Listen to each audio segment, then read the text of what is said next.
શું ખાવો બેટા? ખાલી મમરા જ છે તો બીજું શું છે અંદર? મમરા ને સેવ.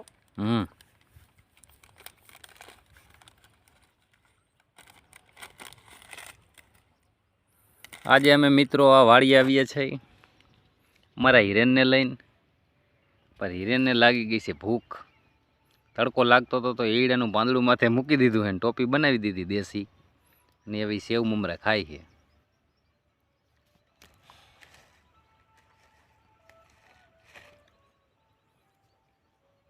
એટલે એકવાર કહી દઈએ, અમારી ચેનલને સબસ્ક્રાઈબ કરો, મારી ચેનલ સબસ્ક્રાઇબ કરો, લાઈક કરો, લાઈક કરો, શેર કરો શેર કરો, અને કમેન્ટ કરો. કમેન્ટ કરો.